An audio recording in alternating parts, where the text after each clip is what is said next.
Good morning student. आज हम बात करेंगे हमारी पाठ्य पुस्तक आरोह का पद्य खंड काव्य खंड जिसका प्रथम अध्याय जो कि हरिवंश राय जी बच्चन के द्वारा लिखा गया है।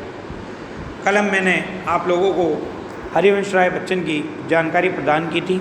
आज हम इनकी प्रथम कविता आत्मपरिचय के बारे में जानेंगे और पढ़ेंगे। आत्मपरिचय कविता में कवि बच्चन ने अपने प्रेममय व्यक्तित्व पर प्रकाश डाला है। वह जीवन के कर्तव्यों और दायित्वों के प्रति पूर्णतः सचेत है। वह जीवन के कष्टों के बीच भी प्रेम को जीवित रखे हुए है। उसका हृदय किसी के प्रेम से झंकृत है। वह उसी प्रिय के स्नेह में डूबा रहना चाहता है। लोग तो सामाजिक समस्याओं में उलझे रहते हैं, किंतु वह मन की भावनाओं में मग्न रहता है। उसे प्रेम के बिना यह संसार अधूरा लगता है।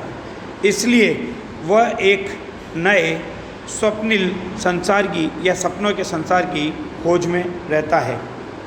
कवि अपने हृदय को प्रेम की अग्नि से प्रकाशमान रखता है, प्रदीप्त रखता है। वह उसी आँच के सहारे जीवन के सुख और दुख सहन करता है। उसके मन में यौवन का नशा है, नशे में वियोग है और वियोग के साथ साथ निराशा भी उसको घेर लेती है। इस कारण उसका मन रोता है, परंतु होठों पर फिर भी हंसी खेलती है।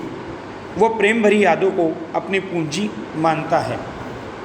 कवि दुनियादारी और स्वार्थ के लिए जीने वाले को इस संसार में नादान कहता है। वह स्वयं ऐसे सांसारिक ज्ञान को भूलना चाहता है। वह भावनाओं के संसार में जीना चाहता है। इसलिए वह भावना और कल्पना के सहारे रोज नई दुनिया बनाता है। उसमें दोष पाए जाने पर वह स्वयं ही उस दुनिया को फिर से मिटा डालता है। वह सांसारिक वैभव वाली दुनिया को ठोकर मारता हुआ दिखाई देता है। कवि को इसी कारण अपने रुदन में भी संगीत राग सुनाई देता है। उसकी कोमल वाणी में उसको स्वयं को विद्रोह की आग दिखाई देती है। उसका प्रेम चाहे खंडर जैसा टूटा फूटा है, फिर भी वह उसके लिए राजाओं के महलों से भी अधिक महत्वपूर्ण है। कवि का रुदन ही उसकी कविता में छंद बनकर फूटा है। वह सचमुच एक दीवाना है। उसके गीतों में मादकता है। वह उसी मादकता से सारे संसार में प्रेम की मस्ती घोल देना चाहता है। ये इस कविता में मूल भाव प्रकट किया गया है। अब मैं आपको कविता बता दूं कि मैं जग जीवन का भार लिए फिरता हूँ, फिर भी जीवन में प्यार लिए फिरता हूँ। कर दिया किसी ने झंकृत जिनको छूकर मैं सांसों के दो तार लिए फिरता हूँ। जग जीवन का मतलब है सांसारिक गतिविधि, सांसारिक जीवन या दुनियादारी। झंकृत यानी तारों को बजाने पर जो स्वर निकलता है उसे झंकार कहा जाता है। तो तारों को बजाकर स्वर निकालना उसे कहा जाता है झंकृत। तो क्या कहता है कवि, देखिए कवि कहता है कि मैं जग जीवन का भार लिए फिरता हूँ। कि मैं अर्थात कवि स्वयं अपने लिए कह रहा है कि यद्यपि मुझ पर सांसारिक चिंताओं, जिम्मेदारियों, कर्तव्यों और दुनियादारी का भार बहुत है, मैं उस भार को अपने साथ लेकर के चलता रहता हूँ। मैं अपने सामाजिक दायित्वों के प्रति सचेत हूँ, फिर भी क्या है, फिर भी जीवन में प्यार लिए फिरता हूँ। फिर भी मेरा हृदय प्रेम से लबालब भरा हुआ है। क्या कहा, देखिए मैं दोबारा बता रहा हूँ कि मैं जग जीवन का भार लिए फिरता हूँ। कवि कहता है यहाँ पर कि मैं सांसारिक चिंताओं, दुनियादारों, सामाजिक दायित्वों, कर्तव्यों आदि का भार अपने ऊपर लेकर के चलता रहता हूँ। इनका भार मेरे ऊपर बहुत है, फिर भी जीवन में प्यार लिए फिरता हूँ। फिर मैं इस संसार में, अपने जीवन में, अपने हृदय में हमेशा प्रेम को लेकर के चलता रहता हूँ। संसार के लोगों के लिए मेरे हृदय में हमेशा प्रेम भरा रहता है। मेरा हृदय प्रेम से लबालब भरा हुआ है। मुझे मेरे किसी प्रिय ने प्रेम किया, मेरी सांसों के तार उस प्रेम की छुअन से संगीत की तरह बज उठे। यहाँ पर कवि कह रहा है, कर दिया किसी ने झंकृत जिनको छूकर मैं सांसों के दो तार लिए फिरता हूँ। अब यहाँ पर देखिए मूल बात क्या है, अपनी प्रियतमा को याद कर रहा है जिसने इससे प्रेम किया और इसके सांसों के जो तार थे उसके प्रेम की छुअन से संगीत की तरह बजने लगे। उसी बात को कह रहा है कि कर दिया किसी ने झंकृत जिनको छूकर, कि मुझे मेरे किसी प्रिय ने प्रेम किया और मेरी सांसों के तार को उसने अपने प्रेम की छुअन से, अपने प्रेम के स्पर्श से छू लिया और उसके छूते ही क्या हुआ, मेरे सांसों के तार संगीत की तरह बज उठे, उनसे झंकार उत्पन्न होने लगी, मैं प्रेम से तरंगित हो उठा। अब मैं सांसों के दो तार लिए फिरता हूँ कि अब मैं उसी प्रेम की झंकार में खोया खोया सा जी रहा हूँ। कहने का मतलब है कि मैं सांसों के दो तार लिए फिरता हूँ, कि वो दो तार का मतलब है एक उस प्रियतमा के प्रेम का तार और एक इसके हृदय के प्रेम का तार, कि वो दोनों तार इसके हृदय में दिखाई देते हैं, दोनों में स्वर तरंग झंकार करती रहती है। मैं दोबारा बता रहा हूँ, मैं जग जीवन का भार लिए फिरता हूँ, फिर भी जीवन में प्यार लिए फिरता हूँ। कवि कहता है कि मैं संसार में, सांसारिक जीवन में होने के कारण मैं संसार की जिम्मेदारियों, कर्तव्यों, सामाजिक दायित्वों आदि के बोझ को अपने साथ लेकर के चलता रहता हूँ, फिर भी जीवन में प्यार लिए फिरता हूँ। लेकिन मैं उन दायित्वों से, उन जिम्मेदारियों से भागना नहीं चाहता, उनसे परेशान होकर के अपने प्रेम भाव को नहीं छोड़ता। मैं फिर भी अपने जीवन में इस संसार के लोगों के लिए, अपनी प्रियतमा के लिए हमेशा प्रेम को लेकर के चलता रहता हूँ। मेरा हृदय सबके लिए प्रेम के भाव से हमेशा भरा हुआ रहता है।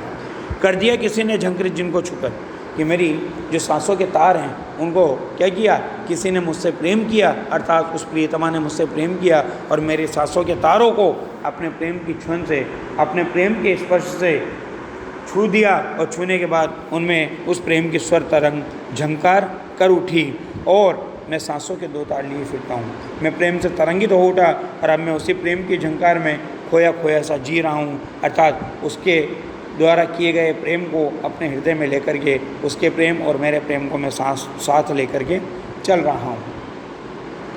अब इस पद्यांश में देखिए मूल बात क्या है। यहाँ पर जग जीवन का भार से मतलब क्या है, सांसारिक रिश्ते, नाते, दायित्व, जिम्मेदारियाँ, कर्तव्य, उनको निभाने की जिम्मेदारी, जिन्हें न चाहते हुए भी व्यक्ति को क्या करना पड़ता है, निभाना पड़ता है। फिर भी कवि कहना चाहता है कि सांसारिक रिश्ते, नातों और दायित्वों का बोझ मेरे ऊपर बहुत बड़ा है, वो बहुत उबाऊ है। उन्हें पूरा करते करते व्यक्ति क्या होता है, इस संसार का व्यक्ति प्रेम शून्य हो जाता है। फिर भी कवि में प्रेम करने की इच्छा आज भी विद्यमान है। उसके बाद क्या कहता है, कवि किसी के प्रेम से झंकृत हो उठा है, उसके सांसों में उसका प्रिय ही बसा हुआ है, वो उसे अपना प्रेम देना चाहता है। यद्यपि सांसारिक बाधाओं के चलते वो प्रेम दे नहीं पाता, फिर भी उसकी कामना यही रहती है कि वह किसी प्रकार अपने प्रिय को प्रेम प्रदान कर सके। यहाँ पर किसी जो है उसके प्रिय का प्रतीक है, याद रखना। ये प्रिय प्रेमिका भी हो सकती है, कोई मित्र भी हो सकता है, परमात्मा भी हो सकता है, सामाजिक व्यक्ति भी हो सकता है। कवि चाहता है कि वो अपने प्रिय के प्रति प्रेम को व्यक्त करे, उसे अपना स्नेह दे। वो अपने जीवन में प्रेम की ललक को लेकर के इसलिए घूमता रहता है। यहाँ पर देखिए कवि ने निजी प्रेम को खुले, अब इसका भाव सौंदर्य और शिल्प सौंदर्य आप देख लो एक बार। कवि ने निजी प्रेम को खुले शब्दों में स्वीकार किया है, वह किसी प्रकार के निषेध और कुंठा से रहित है। श्रृंगार रस की उन्मुक्त अभिव्यक्ति यहाँ पर हमें देखने को मिलती है। मतलब जैसे श्रृंगार विषय के अनुरूप क्या होता है, मस्ती होती है, मादकता होती है, कोमलता होती है, मधुर लय होता है, उन सबसे ये परिपूर्ण दिखाई देता है। आगे देखिए दूसरा पद, मैं स्नेह सुरा का पान किया करता हूँ, मैं कभी न जग का ध्यान किया करता हूँ। सामासिक पदावली ध्यान रखना। जग पूछ रहा उनको जो जग की गाते, मैं अपने मन का गान किया करता हूँ। यहाँ पर सुरा यानी मदिरा, शराब, पान करना यानी पीना, ध्यान करना यानी परवाह करना, और गाते यानी स्तुति करते। तो कवि क्या कहता है कि कवि कहता है कि मैं हमेशा अपने जीवन में प्रेम रूपी मदिरा का पान करता रहता हूँ, मैं स्नेह सुरा का पान किया करता हूँ। कि मैं अपने जीवन में हमेशा प्रेम रूपी मदिरा का पान करता रहता हूँ, प्रेम रूपी मदिरा को पीता रहता हूँ, अर्थात मेरे हृदय को कभी मैं प्रेम से शून्य नहीं होने देता। आशय यह है कि मैं सदा प्रेम के भावों में डूबता और उतराता रहता हूँ। मैं सांसारिक झंझटों की कोई परवाह नहीं करता। क्या कह रहा है कि मैं कभी न जग का ध्यान किया करता हूँ कि मैं सांसारिक झंझटों, सांसारिक कर्तव्यों, सांसारिक जिम्मेदारियों आदि की कोई परवाह नहीं करता।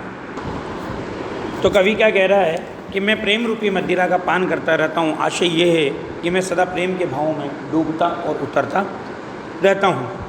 मैं कभी न जग का ध्यान किया करता हूँ कि मैं सांसारिक झंझटों की परवाह नहीं करता, सांसारिक जिम्मेदारियों, नैतिक दायित्व आदि की कोई परवाह नहीं करता। ये संसार मेरे बारे में क्या सोचता है, मुझे पागल, प्रेमी, आवारा आदि क्या क्या कहता है, मैं इस बात पर कोई ध्यान नहीं देता। क्योंकि ये संसार कैसा है, अब संसार की स्थिति को बता रहा है कि जग पूछ रहा उनको जो जग की गाते, क्योंकि ये संसार किनको पूछता है, ये संसार सदा उन्हीं लोगों को पूछता है, उन्हीं लोगों की स्तुति करता है जो क्या करते हैं, जग पूछ रहा उनको जो जग की गाते।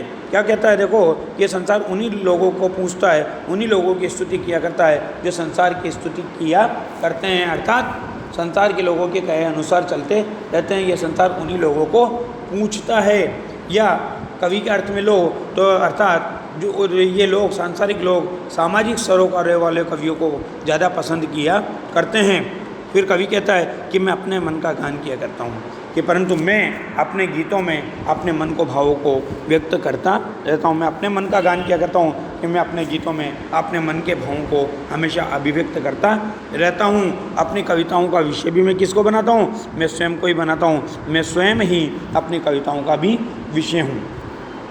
तो मैं दोबारा बोल रहा हूँ कि एक बार मैं पूरा अर्थ बोल देता हूँ कि मैं स्नेह सुरा का पान किया करता हूँ, अर्थात कवि कहता है कि मैं प्रेम रूपी मदिरा का पान किया करता हूँ। आशय है कि मैं सदा प्रेम के भावों में डूबता और उतराता रहता हूँ। मैं कभी न जग का ध्यान किया करता हूँ कि मैं सांसारिक झंझटों की कोई परवाह नहीं करता। संसार मेरे बारे में क्या सोचता है, मुझे पागल, प्रेमी, आवारा आदि आदि क्या क्या कहता है, मैं इस पर कोई ध्यान नहीं करता। क्योंकि जग पूछ रहा उनको जो जग की गाते, क्योंकि ये संसार सदा उन्हीं लोगों की स्तुति करता है, उन्हीं लोगों को पूछता है जो संसार की स्तुति किया करते हैं। अर्थात कवि के अर्थ में कि लोग सामाजिक सरोकारों वाले कवियों को ज़्यादा पसंद किया करते हैं, परंतु मैं अपने मन का गान किया करता हूँ। परंतु मैं हमेशा अपने गीतों में अपने मन के भावों को अभिव्यक्त करता रहता हूँ। अपनी कविताओं का विषय भी मैं स्वयं ही होता हूँ। अब इसकी विशेष बात बता देता हूँ मैं। कवि का हृदय प्रेम से पूरी तरह से भरा हुआ है, सराबोर है। वह सदा अपने मन में प्रिय के स्नेह का अनुभव करता रहता है। यहाँ पर स्नेह सुरा का मतलब क्या है, प्रेम की मादकता या प्यार का दीवानापन। कवि की रुचि अपने प्रिय के प्रेम में रम गई है, इसलिए वो मन ही मन उसे पाना चाहता है। उसे जगत के ये झंझट जो हैं ये रास नहीं आते, इसलिए वो उनकी परवाह नहीं करता, क्योंकि वो जानता है कि ये जगत केवल उसी को पूछता है जो जगत की चिंता करता है। जो कवि संसार का ध्यान रखते हैं, संसार पर काव्य रचना करते हैं, लोग बाग उन्हीं कवियों को महत्व देते हैं। कवि ने अपनी कविताओं में अपने हृदय की जो स्वच्छंद भावनाएं, जो प्रेम की अनुभूतियां हैं, उनको यहाँ पर व्यक्त करने का प्रयास किया है। यहाँ पर भी श्रृंगार रस है और स्नेह सुरा में रूपक अलंकार है। इस प्रकार से यहाँ पर कवि ने एक सरल, सहज, प्रवाहशील गीत की भाषा के अनुरूप मस्ती, मादकता, कोमलता और मधुरता से या मधुर लय से परिपूर्ण भाषा का प्रयोग यहाँ पर किया है। धन्यवाद।